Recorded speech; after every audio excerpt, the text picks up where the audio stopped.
Bom, então, conforme o nosso querido cronograma, na aula de hoje a gente vai falar um pouco sobre introdução, aí, a visão, e vamos falar também sobre modelos e calibração de câmera. E é um assunto, assim, meio matemático, talvez, a parte mais matemática das que eu vou comentar com vocês. Ao longo do tempo, eu venho tentando ajustar isso, simplificar essa aula, para ela ficar mais intuitiva. Não sei se é o caso, mas tentarei. Buenas, então vamos falar de visão aqui, esses slides eu me baseei num monte de gente, então tá todos citados aí. Bom, então começando a aula de visão computacional. Bom, então no princípio, né, surgiu os computadores e tudo era computação gráfica, a visão computacional ela não existia, era só computação gráfica, ou processamento gráfico, até hoje vocês vão encontrar isso. E aí com a evolução do processamento gráfico, embora modelos mais simples e métodos ainda são muito usados, eles foram bastante melhorados, né, com a questão de ter hardware mais potentes. E, de fato, tem essa figurinha, que essa figurinha ilustra bastante onde é que está a visão computacional. Então, a gente tem as imagens sobre esse diagrama, a imagem não é um dado, a imagem é uma imagem. E aí eu vou ter dado. Dado, vamos assumir que seja alguma informação, normalmente informação geométrica, alguma informação de cor da imagem. Então, isso a gente vai chamar de dado. Então, para mim fazer uma análise da imagem para gerar dados, eu vou usar a visão computacional, que está aqui. Para, a partir de uma representação tridimensional, por exemplo, eu gerar uma imagem e a gente fazer síntese, que é o que hoje se chama de computação gráfica. E muito usado em games e essas coisas, simuladores. E aqui, então, eu tenho uma parte que é o processamento de imagens, eu tenho uma imagem, o resultado vai ser uma imagem, então, um processamento de imagem aqui. E aqui a modelagem geométrica, aqui ferramentas de CAD, tudo isso. Então, a gente vai estar interessado aqui nessa disciplina de percepção, a gente vai falar mais da parte de imagens, de processar imagens, ou a gente vai falar bastante dessa parte de visão computacional aqui. Então, comentei já a área de processamento de imagem, a entrada é uma imagem, saída de uma imagem. A área de síntese de imagem, a entrada é uma representação tridimensional aí, e a saída é uma imagem. Então, hoje já tem softwares que integram essa questão de fazer representação tridimensional e gerar imagem. O SolidWorks, por exemplo, é um que consegue gerar uns videozinhos, animações e tal, que são representação, a partir de representação 3D, gerar imagens, né? Ou vídeos. Bom, análise de imagens, que aí entra a parte de visão computacional, um pouco de reconhecimento de padrão, machine learning e outras áreas aí relacionadas. Então, aqui tem alguns exemplos de processamento de imagem. Então, na verdade, a ideia é tu ter uma imagem, por exemplo, nesse caso, uma imagem de entrada, e tu vai ter uma imagem de saída, aqui, nesse caso, restaurado. Aqui também um exemplo de, sei lá, isso aqui é um raio-x, sei lá o que é isso aqui. Aqui tu realça, então, tu destaca os ossos da pessoa, por exemplo, para identificar alguma... Na verdade, isso aqui não é uma pessoa, isso aqui parece um animal.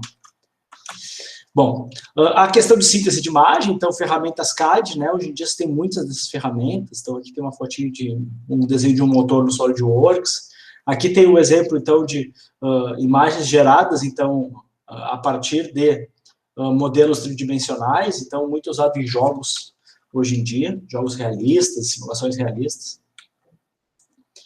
Bom, especificamente a questão de modelagem, né, aí cai muito na questão de desenho, vamos assumir assim, desenho assistido por computador, que é CAD, etc.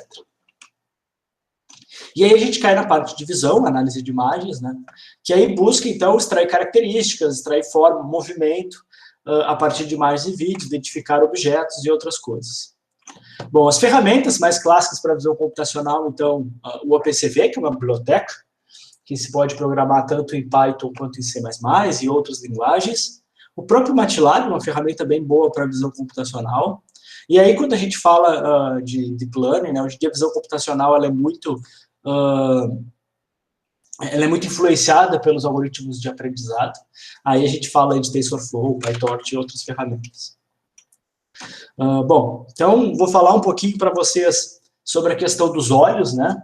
Na verdade, sobre a questão dos sentidos, que estão muito relacionados com a questão de percepção. Então, os animais percebem o mundo, né? Os seres humanos são animais que percebem o mundo, com alguns sensores. Então, os seres humanos percebem o mundo com a visão, com a audição, com o toque, com o cheiro, com o gosto e também com o equilíbrio, né? O nosso sistema de equilíbrio aí, o labirinto. Bom, mas existem outros meios de perceber, na natureza, inclusive, de sentir o mundo, vamos dizer assim, de perceber o mundo. Então, por exemplo, os morcegos usam sensores acústicos, eles usam um sistema de ecolocalização baseado em som. Os tubarões usam campos magnéticos, então, para identificar presas. E, bom, a maioria dos animais que são, como é que vamos chamar assim, que fazem migração, então, aves, tartarugas, golfinhos e outros animais tantos utilizam, então, bússola, né? Então, ele utiliza o campo magnético da Terra para poder se localizar, para poder perceber o mundo, vamos chamar assim. Bom, dentre esses diversos sensores, a gente poderia falar vários deles, o mais importante, de fato, é a visão. E, bom, o que nós podemos falar sobre a visão? A visão dos seres humanos, então, ela é do tipo binocular. A gente tem 2 olhos. Isso acontece com a maioria dos animais que são caçadores, né, que estão no topo da cadeia alimentar. A gente tem 2 olhos para poder estimar, basicamente, a distância da presa, né? A gente evoluiu, os animais que são binoculares, que têm 2 olhos, eles evoluíram para essa configuração para poder, pela capacidade que isso dá de arrumar comida, né? No fim das contas, é um pouco isso. Os nossos olhos, eles são bastante complexos, mas isso não faz com que eles sejam o mais complexo e tampouco o melhor olho, o melhor tipo de olhos que se tem na natureza. Ele basicamente tem uma lente, né? Tem a questão da lente, da pupila, aí tem a questão da fóvea ali, que é onde está, e da retina principalmente, que é onde está as células que identificam luz, né? Luz e intensidade, tanto intensidade luminosa quanto coloração. E, claro, né, o que nos faz talvez mais especial, vamos chamar assim, é o cérebro, né? O nosso sistema de visão, ele é muito mais do que os nossos olhos. Os nossos olhos é só a câmera. O importante mesmo é como é que a gente processa essa informação. E aí entra toda a parte do nosso córtex visual, que ocupa uma parte significativa do nosso cérebro, e etc. Bom, então a visão é o sentido mais poderoso, né? Ele é muito essencial na natureza para 3 atividades, que é para encontrar comida, para evitar de ser a comida, né? Então, para evitar de ser a presa, e também encontrar parceiros. Os olhos são muito importantes para isso. Eles são sensores de longo alcance, né? Eles enxergam além da ponta dos dedos, por exemplo. De fato, o toque, né? É um sensor muito importante, mas ele é bastante limitado, o alcance dele é muito limitado. Os olhos é o nosso modo com que a gente toca o mundo, vamos chamar assim. Embora ele seja bastante limitado, por exemplo, na água ou em condições atmosféricas adversas no ar. De fato, os olhos, né, dos diversos animais, eles evoluíram com o tempo. A gente tem diversas formações, né? Desde os animais mais simples até os animais mais complexos. A gente tem olhos completamente diferentes. Isso é uma das coisas talvez mais bacanas vamos dizer assim, da natureza. E, bom, tem estudiosos que mostram que, na verdade, se a gente analisar os olhos, a gente vai ver que, de fato, isso justifica o que eles chamam da teoria evolucional, né? Da evolução natural. Esse é um livro bem bacana, que ele fala, que ele chama da escalada do Monte Improvável, né? E ele mostra que, na verdade, existem diversos tipos diferentes de olhos que percebem uma gama mais ou menos da mesma frequência, ali entre o ultravioleta e o infravermelho, passando pelo que a gente chama no ser humano de espectro visível. Então, o ser humano enxerga o que a gente chama de espectro visível, porque o ser humano enxerga, mas existem outras faixas de frequências que outros animais percebem. E aí a gente pode trazer aí o infravioleta, o ultravioleta e o infravermelho, a parte do infrared. E cada olho desse tem uma configuração diferente, então olho com espelho, com pigmentos reflectivos. Existe uma diversidade enorme de olhos, e cada um seguiu mais ou menos um caminho na evolução, assim, isso é bem bacana. E se destaca ali, então, por exemplo, insetos têm olhos super interessantes, assim, moscas têm olhos super interessantes, as aranhas têm olhos super interessantes, então é uma parte bem interessante. Então, aqui tem algumas fotos, né, de olhos, né? Então, dos mais diversos tipos aí de aranha, esse aqui é, para mim, o mais bacana, que é o da coruja. O tamanho do olho da coruja é bem grande, porque ela é um animal noturno, então, de noite tem pouca luz, e aí, necessariamente, a gente vai precisar de um olho grande, né? Então, as corujas têm olhos grandes, que inclusive mudam de cor, dependendo de algumas condições. Então, e são olhos binoculares, os dois paralelos e virados para frente. Por quê? Porque a coruja é um animal caçador. E, então, se a gente olhar, por exemplo, alguns animais que não são caçadores, tipo peixes, eles não, embora tenham dois olhos, eles não fazem visão binocular, porque cada olho está olhando para um lado, né? Na verdade, ele não está querendo atacar ninguém, ele está querendo ver o maior campo de visão possível para poder se defender aí dos agressores e evitar de ser comida, né? Então, alguns tipos de olhos complexos. Então, a gente tem, por exemplo, os olhos da planária aqui, que detectam tanto a intensidade quanto a direção da luz. Os olhos, por exemplo, aqui de uma mosca, né? Que são olhos compostos, que a gente chama, são micro-olhos, e essa formação, esse conjunto de olhos, consegue capturar uma imagem bastante detalhada. A gente pode subestimar a mosca, mas ela tem olhos muito bons, muito rápidos, e que fazem com que seja super difícil caçar uma mosca. E aí tem os olhos do tipo câmera, que são os olhos humanos, os olhos dos seres humanos, né? Então, aí, os olhos dos seres humanos, basicamente, aqui pensando sobre a questão de percepção da luz, eles têm os cones e os bastonetes. Os cones, então, responsáveis pela intensidade luminosa, enquanto os bastonetes responsáveis pela cor. Bom, e aí, claro, o ser humano, nesse meio tempo, desenvolveu várias câmeras, vários tipos de câmeras, né? Para, de algum modo, mimetizar o comportamento da natureza e, claro, usar a informação das câmeras para poder desenvolver sistemas automáticos, inclusive robôs. Então, aqui tem um exemplo de câmera catadióptrica, que é esse tipo aqui, que é uma câmera que tem um espelho. Então, baseado nesse espelho, tu consegue enxergar em 360. Por outro lado, tu acaba perdendo essa informação tanto aqui no meio quanto nas bordas. Bom, mas como é que funciona a visão, né? Aí já vamos entrar nos detalhes um pouco mais técnicos. Os gregos antigos, eles tinham uma teoria que chamava teoria da extramição. Não sei se vocês já ouviram falar nisso aqui, mas basicamente os gregos, eles consideravam que os olhos, eles tinham capacidade de emitir luz. Então, a gente enxergava as coisas porque os nossos olhos eram capazes de emitir luz, né? E, bom, mas aí, nos anos 1500 e alguma coisa, Descartes, ele de fato mostra como é que funcionam os olhos e tudo mais, e mostra que de fato os nossos olhos são passivos. É um sensor passivo, se não tem luz, não funciona. Então, inclusive mostra a questão do olho binocular aqui, de como é que funciona a questão geométrica, né? Pensando na geometria da reconstrução e do modo que a gente estima a distância das coisas. A nossa percepção animal, ela é ativa, então vocês podem ver que o olho da gente, ele se desloca, né? Ele fica com foco de atenção em alguma coisa, e a gente ativamente se move, olha. Então, dependendo do que a gente está interessado, a gente vai ter movimentos dos olhos completamente diferentes. Então, a nossa visão animal, ela é de fato uma visão ativa. Bom, e aí, claro, tem um monte de mecanismos para medir, de fato, o movimento dos olhos e ver como é que eles... e, de fato, ativamente usar esse movimento do olho para entender até a intenção humana. E, bom, então aí já indo para as imagens, aqui a gente tem uma imagem. Essa é uma questão bastante interessante, né?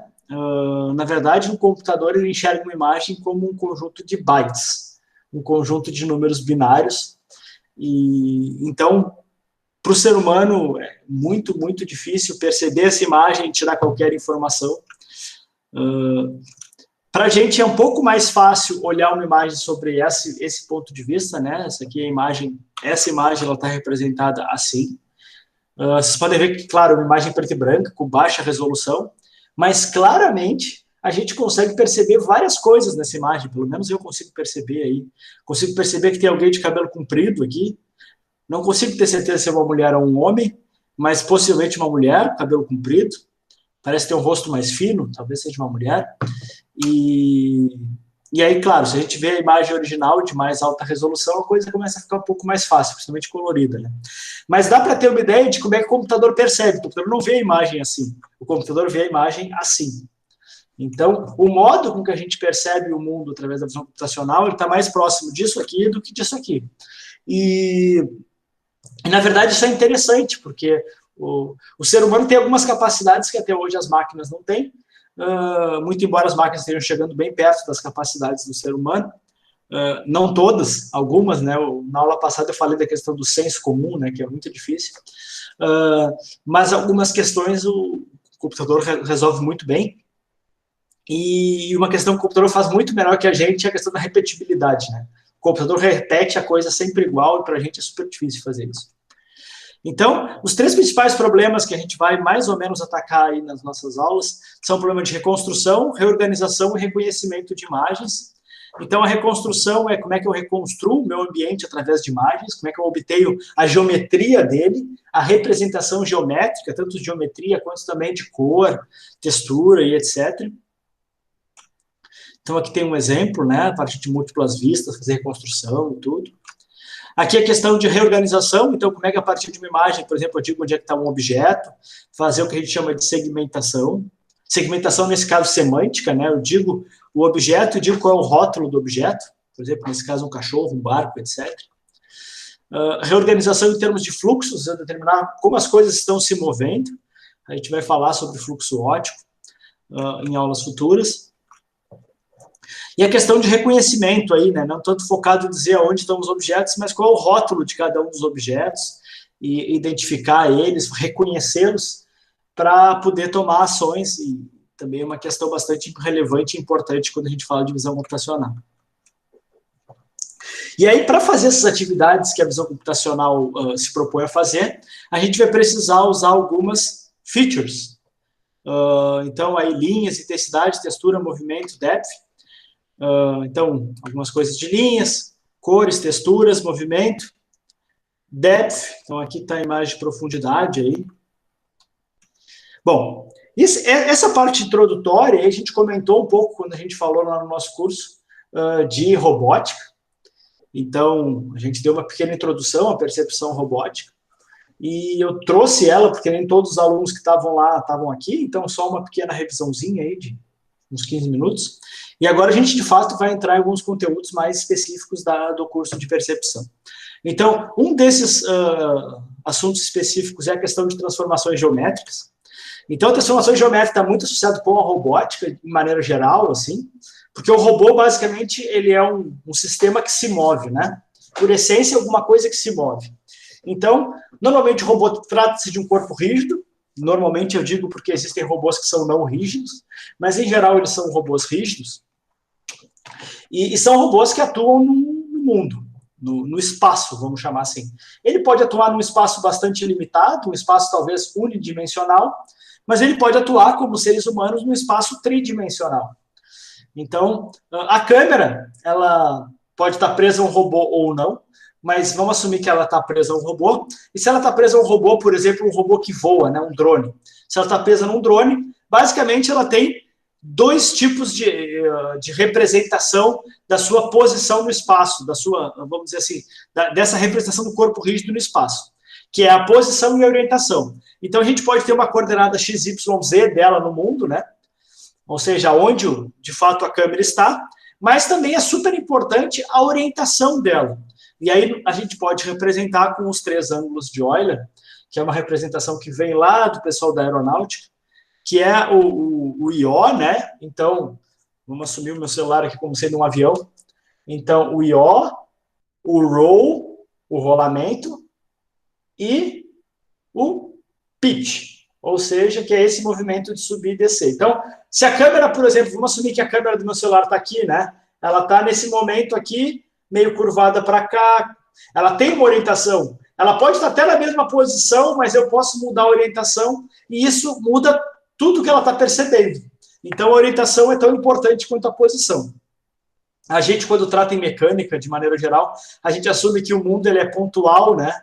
Aqui a gente vai dar uma relaxada nisso, porque, na verdade, a câmera ela não é um objeto pontual, ela tem uma posição no mundo, mas ela também tem uma orientação. Isso é muito importante. E aí, claro, movimentos de corpos rígidos, então, basicamente, eu posso ter movimentos de translação e rotação, e os dois juntos. Então, translação é quando eu mudo apenas a posição e não mudo a orientação.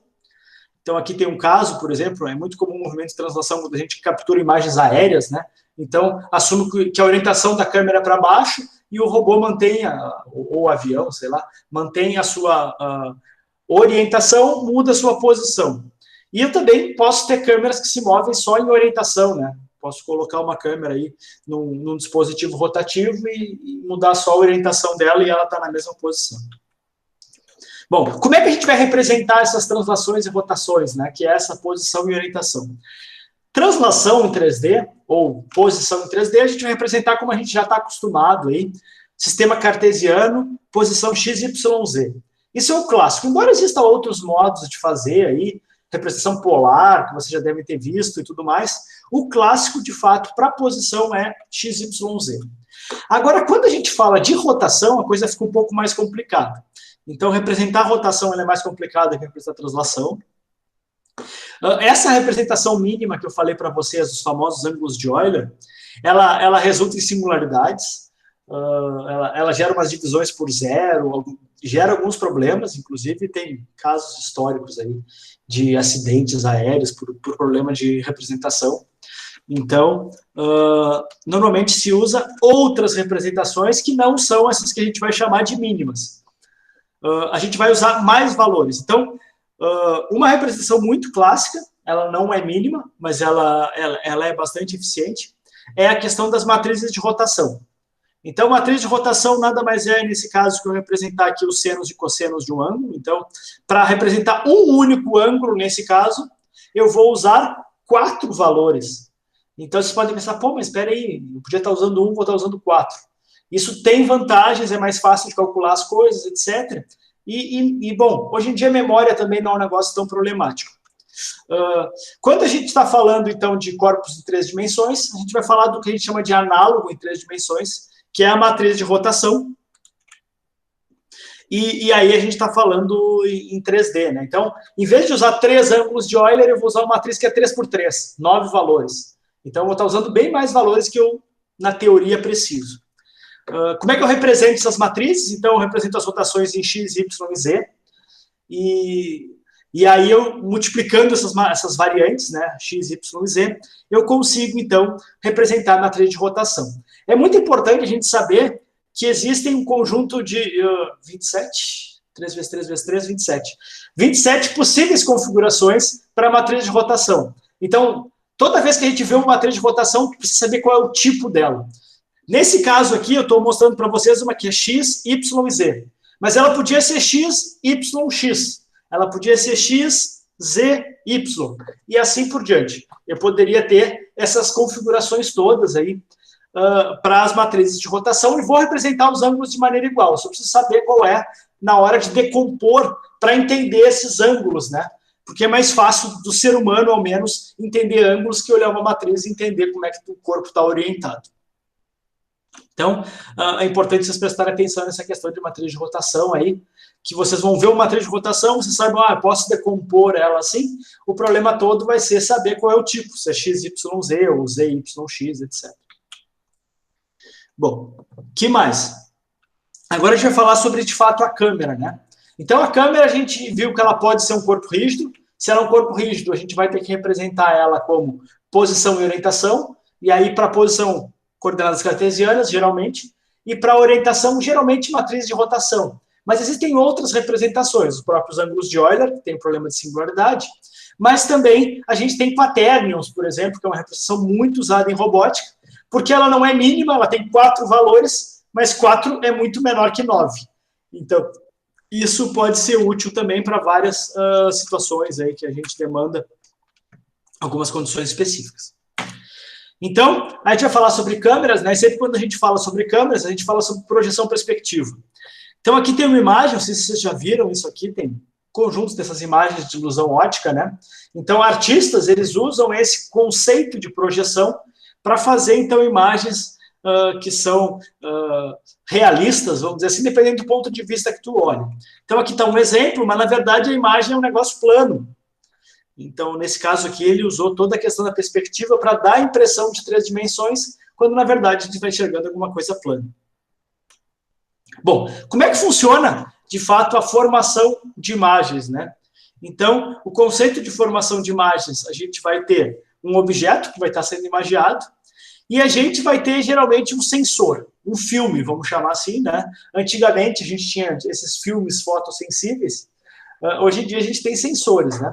Mas na história aí a gente usava filmes, vamos usar filmes porque é mais fácil de explicar nesse momento, depois a gente passa para os sensores. Então, isso lá nos anos 1800 e alguma coisa, o pessoal queria capturar imagens, estava muito interessado nisso, e começou a pensar como é que eu poderia capturar uma imagem. Então, a hipótese foi, bom, vamos iluminar um objeto e colocar um filme sensível aqui, que ele sinta, ele perceba a intensidade luminosa como nossos olhos. Então, a ideia inicial foi colocar um filme na frente do objeto. A pergunta é, o que a gente vai obter quando a gente coloca esse filme na frente desses objetos? Vocês podem usar o chat, se vocês quiserem. Se não quiserem falar aí. Bom, só para a gente interagir um pouquinho. Então, o que vai acontecer? O que vai acontecer é que todos os pontos da imagem vão parar em todos os pontos do filme. Porque, segundo a gente aprende em ótica, né, a luz bate aqui em várias dimensões e reflete nessas mesmas dimensões. Nessas mesmas dimensões, não, nessas mesmas direções. E aí, então, no fim das contas, no filme, tu vai ter um borrão. É o que a minha mãe antigamente chamava de queimar o filme, né?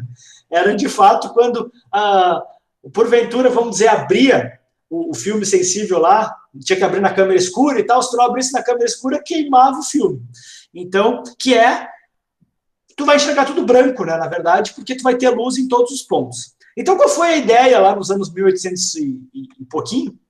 Foi, então, a gente colocar uma barreira com um pequeno buraquinho, que se chamou naquela época de câmera escura ou câmera pinhole.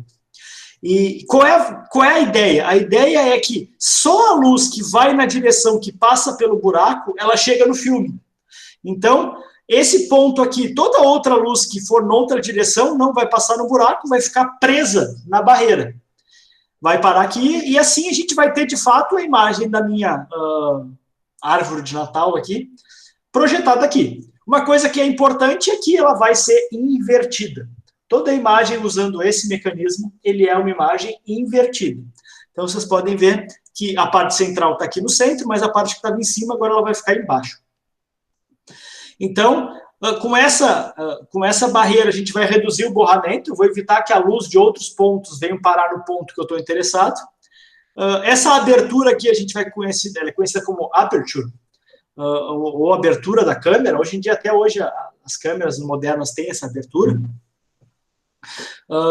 Então, como é que vai ser a imagem resultante? De fato, vai ser uma imagem que a gente vai chamar de invertida, certo? Bom, e aqui tem um exemplo, então, dessa câmera de furo, ou câmera pinhole.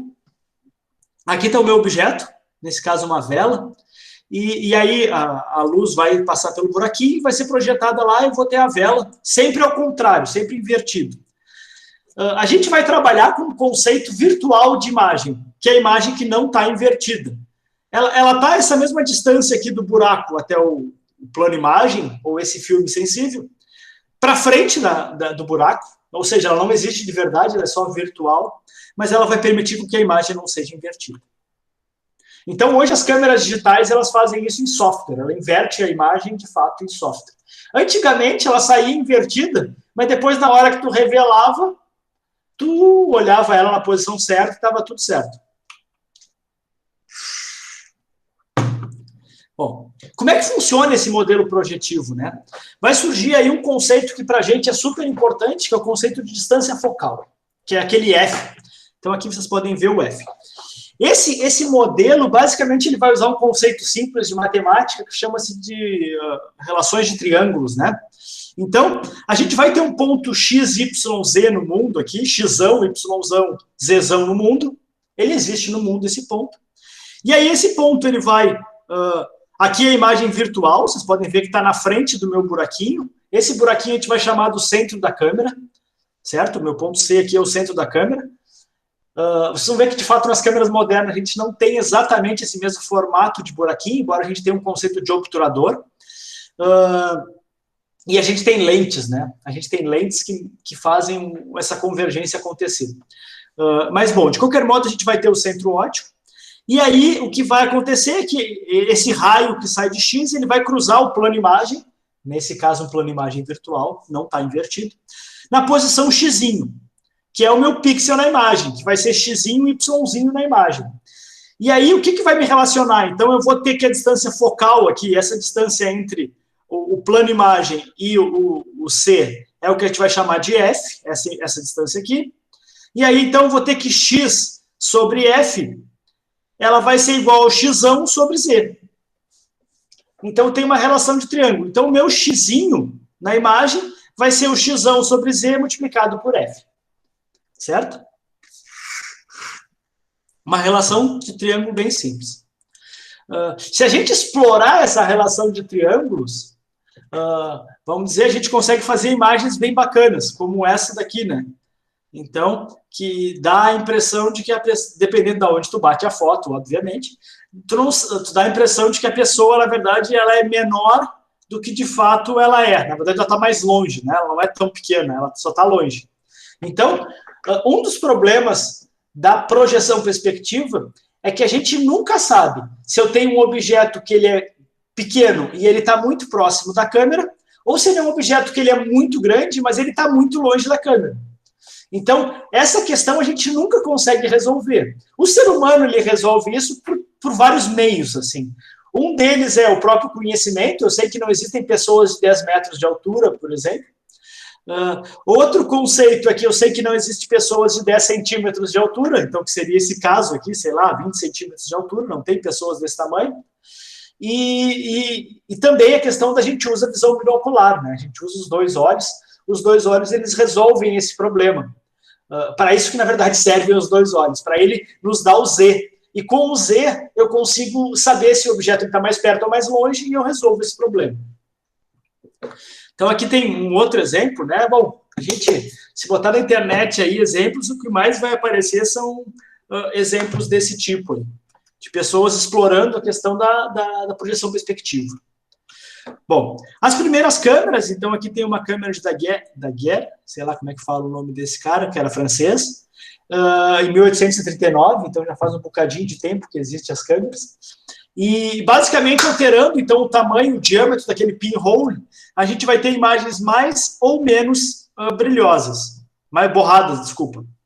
Então, ajustar o tamanho daquele buraquinho é um dos maiores desafios que tem, é super difícil. Um fotógrafo profissional aí, como o nosso companheiro André, deve saber que é super difícil ajustar aí a distância focal exata para bater uma foto boa, né? E, obviamente, hoje a gente tem algoritmos aí que ajudam bastante no autofoco, que a gente chama, mas é uma questão super difícil de fazer um bom ajuste de foco, em maneira geral. Bom, o que mais? Então, aí, o que se faz, né? Uma das coisas que é importante é a lente. Toda câmera, por mais vagabunda que seja, como a do meu celular, que nem é tão vagabunda assim, uma câmera boa, ela tem uma lente aqui, né? E a lente, normalmente, uma boa lente, ela é mais cara do que o próprio sensor hoje em dia. Então, a lente é uma das coisas mais caras. E qual é a sacada da lente? A sacada da lente é usar toda a luz. Aquele sistema de barreira que eu mostrei para vocês, ele é um sistema que ele impõe muita perda de luz. Porque a maioria da luz, ela fica presa na barreira. Só uma parte pequenininha da luz é que, de fato, penetra o pinhole, o buraco, e alcança o plano imagem ou o sensor. Então, a ideia da lente é lentes focais, que focam a luz. Então, bom, basicamente o que a gente tem é que a luz que passa pelo centro, ela passa em linha reta, e aí ele vai focando, né? Os raios que são paralelos, eles vão sendo direcionados para esse ponto aqui. Certo? Então, a gente tem o que a gente chama de imagem no foco. Nesse caso, a luz está convergindo para aquele ponto. Vocês podem ver que esse tipo de solução ela é muito melhor que a solução anterior, porque eu não tenho perda de luz. Ou a perda de luz ela é muito pequena, né? Óbvio que a luz para trafegar aqui nesse vidro, por mais transparente que ele seja, vai ter uma perda de luz. Então, vocês já podem imaginar que lentes caras é que tem menor perda de luz e que tem a melhor qualidade focal. Aí. São bastante caras e complexas de ser desenvolvidas. Então, o que pode acontecer de fato é que, dependendo o que a gente chama do foco da lente, né? Então, a lente ela vai ter o lugar que vai estar no foco. Se esse filme estiver mais para frente ou mais para trás, os raios eles podem ficar como aquilo que a gente chama de círculo de confusão. A imagem vai ficar um pouco borrada ali, certo? Então, ajustar o foco é bastante difícil, principalmente para distâncias muito pequenas. Para distâncias maiores é um pouco mais fácil. Mas para distâncias pequenas é bastante complicado. Que tem o que a gente chama de círculo de confusão. Então, bom, de fato, os sistemas atuais eles usam os dois sistemas. Eles usam tanto um sistema que a gente chama de lentes, né, que a gente viu aqui no slide anterior, mas a gente usa também o conceito de pinhole, né, que a gente vai chamar de abertura. E aí a gente vai ter o obturador e tal, que ele se abre, etc. Então a ideia é usar o melhor desses dois mundos aí. Dependendo desse D, né, dessa abertura, eu vou restringir os feixes aí e eu consigo ajustar melhor a distância focal, né? Se eu tiver, por exemplo, uma abertura muito grande, eu vou conseguir mais luz, mas, por outro lado, eu vou restringir a minha... A gente vai ter um conceito que a gente chama de profundidade de campo, que é o que vai aparecer exatamente aqui. Então, essa profundidade de campo, hoje em dia, ela é definida por um negócio que a gente chama de F-number das câmeras, ou das lentes, que, na verdade, ele ajusta, então, esses dois conceitos aí, o conceito da abertura com um conceito de imagem em foco, né? Então, se eu tiver uma abertura pequenininha, o que vai acontecer? Eu vou ter uma imagem bem melhor focada, eu vou enxergar distâncias bem maiores, certo? Profundidades bem maiores. Por outro lado, o que vai acontecer? Eu vou perder muita luz. Então, eu posso...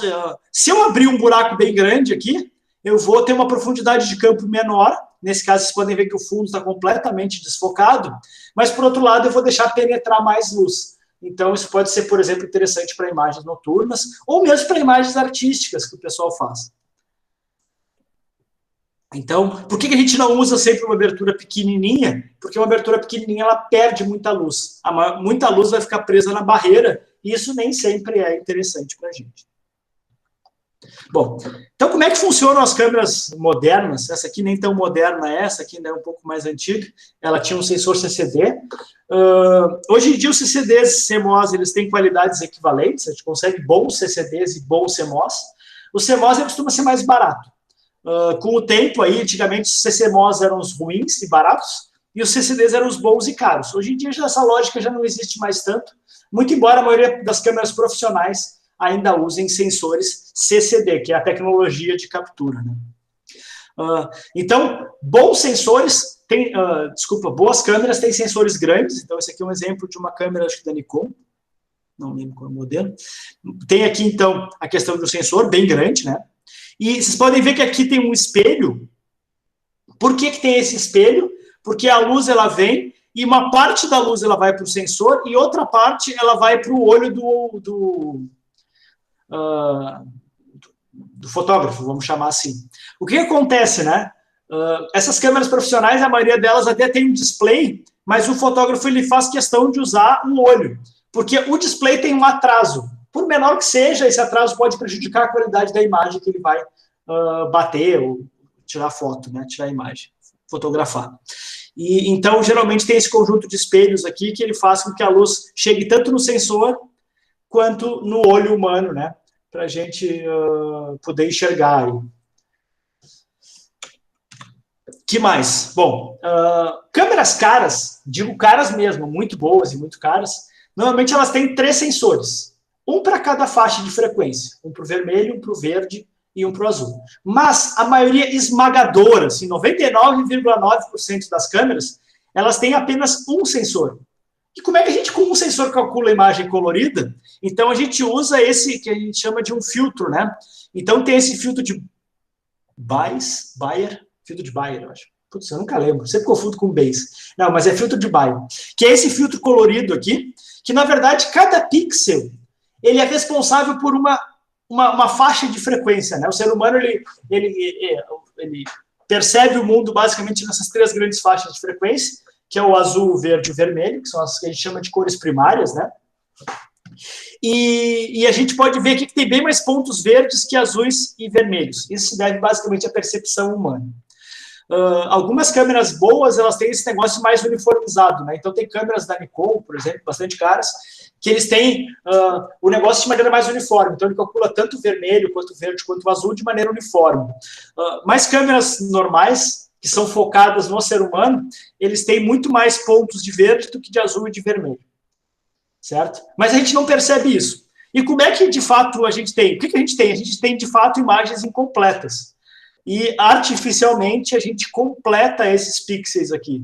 Então, a gente completa esses pixels aqui, e aí a gente, por interpolação, por exemplo, tem vários métodos de interpolação, a gente preenche essas imagens e obtém, então, o azul, o verde e o vermelho. Por que isso? Porque é muito mais barato. O sensor é uma das partes mais caras da câmera. Se eu tivesse que botar 3 sensores, alinhar eles para cada pixel receber a mesma coisa, é bastante complexo e sai bastante caro. Então, a maioria esmagadora das câmeras, eu digo aí quase 99,9% das câmeras, utiliza esse sistema aqui de câmeras. Então, do meu celular, sem dúvida nenhuma, e de todos os celulares, eu nunca vi um celular que não usa esse sistema. E poucas câmeras eu já vi que não usa esse sistema, usa de fato 3 sensores. Bom, e aí entra a questão dos modelos de cor, né? Então, a imagem, como é que a gente representa ela? O modelo mais clássico é o modelo que a gente conhece, é o modelo chamado aditivo, que usa o RGB, as cores primárias, né, de luz, funciona de maneira muito semelhante ao olho humano e representa as coisas em um cubo. Então, a gente tem um cubo RGB, aqui tem uma imagenzinha aqui com um morango e uma folhinha verde do morango, e aí vocês podem ver que, claro, no verde, a parte verde da folhinha vai ficar mais branco no canal de verde. Por quê? Porque tem mais informação de verde ali, e obviamente no vermelho vai ficar mais escuro, tem menos informação. E vai ficar mais branco aqui no canal de vermelho, né? Porque eu tenho bastante informação de vermelho. Mas também tem informação de azul, como vocês podem ver aqui. No branco, o branco é a junção de todas as cores, então, tanto vermelho quanto verde quanto azul, a parte branco é branca. Bom, que mais? Então, aí o modelo, outro modelo que a gente tem, o CMYK, muito utilizado em tinta, né? Impressoras, então, que é o modelo subtrativo. A ideia é tu subtrair a luz, então tu junta os pigmentos para gerar luz. Quando a gente fala de processamento, aí surgem outros canais de cores, eu vou falar só do HSI, HSV, que são os mais comuns. Existe uma porção de outros canais que eles tentam um pouco separar duas coisas importantes quando a gente fala de luz, que é a cor, separar a cor da intensidade luminosa. Então, isso é super importante quando eu quero, por exemplo, identificar vermelho em imagem, etc. Então, separar o que é cor do que é intensidade. E aí, um dos canais de cor é o HSI, nesse caso, mas temos o HSV, que são canais bastante semelhantes, e eles dividem, então, a cromaticidade da intensidade. E aí, basicamente, a intensidade é a imagem em preto e branco, a conversão de uma imagem colorida em preto e branco, mas a gente tem também o que a gente chama de matiz e saturação. A matiz, então, tem relação com a questão da cor em si, então a gente vai representar isso. Então, basicamente, a intensidade é esse eixo aqui, que vai do preto para o branco. A saturação, então, é o diâmetro aqui, o raio, ou seja, o quanto aquela cor ela é viva ou não. E a intensidade, o RUI é a cor em si. Vamos dizer, é o ângulo, esse ângulo aqui, o H, é esse ângulo aqui, que representa a cor em si, então, que aí vai do vermelho, amarelo, verde, azul, roxo, lilás, rosa e assim por diante. Então, ele é um espectro de cor bem interessante para a gente fazer o que a gente chama de segmentação de cor. Ele é muito utilizado para isso. Então, o H, como eu comentei, é a cor pura, né, que representa aquele ângulo ali.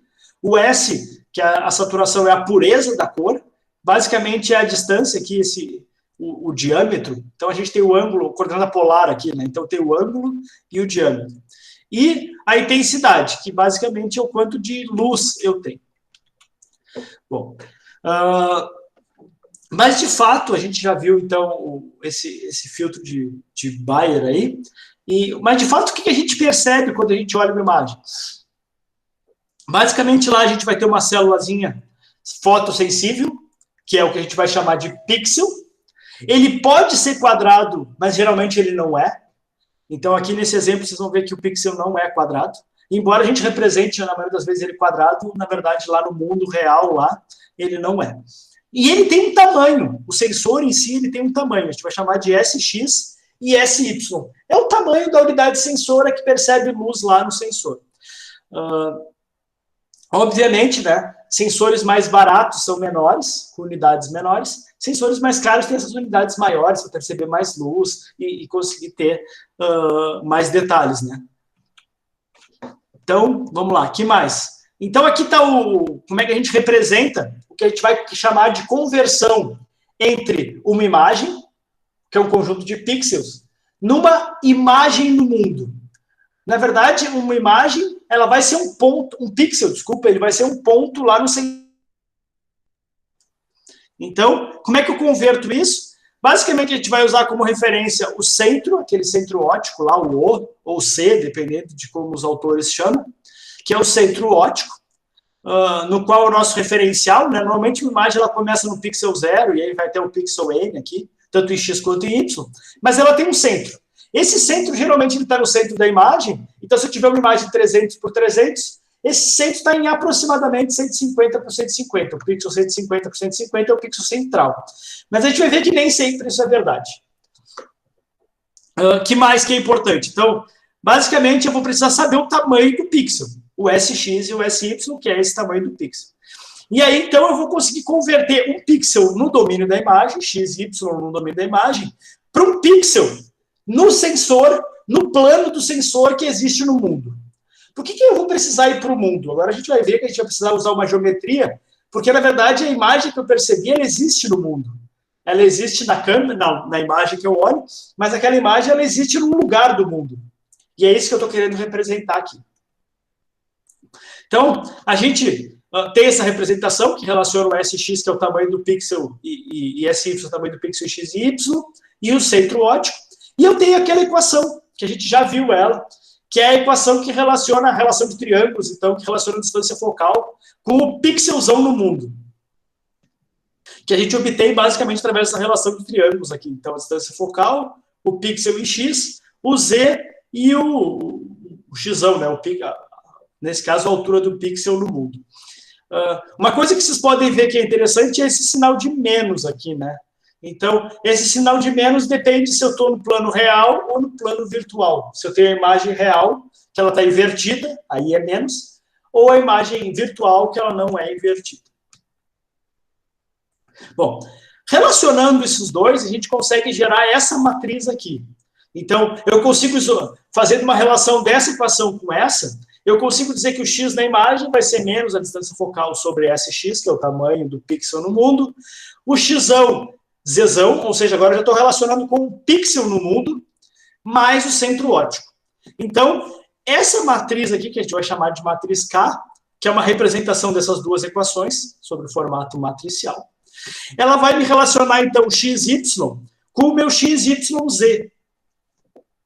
Então, essa matriz a gente vai chamar de matriz de parâmetros intrínsecos, que basicamente tem o centro óptico, a distância focal, e aqui o tamanho relativo do pixel, né? Vamos chamar assim.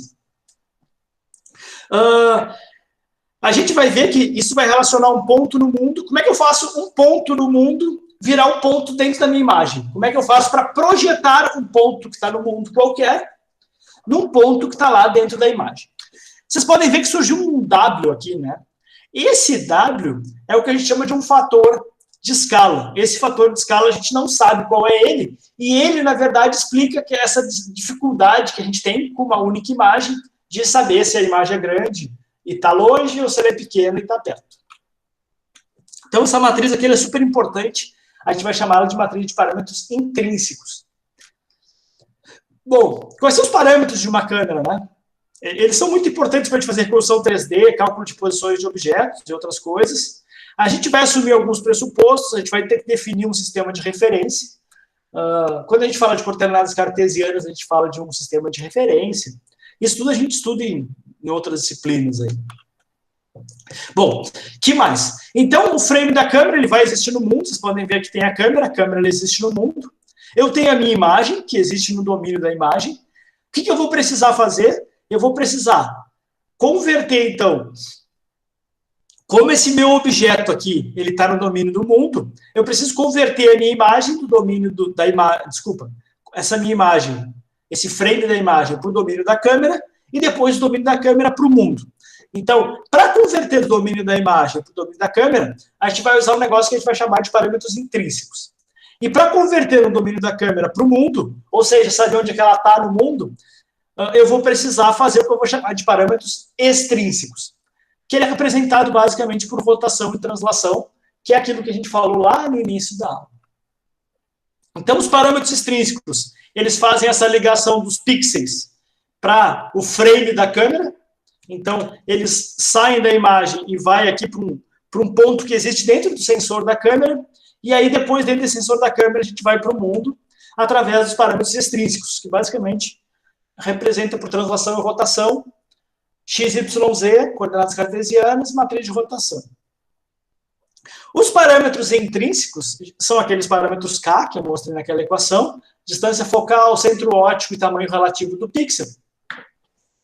Mas, como a gente tem lentes e as lentes distorcem as imagens, geralmente se assume que a gente coloca dentro dos parâmetros intrínsecos também a distorção causada pelas lentes. A pergunta, então, é como é que a gente encontra esses parâmetros intrínsecos e extrínsecos de uma câmera qualquer? Da onde eu tiro esse negócio? Eles são muito importantes para eu poder fazer estimativas, etc. Mas da onde como é que eu arrumo ele? E aí a solução é calibração de câmeras.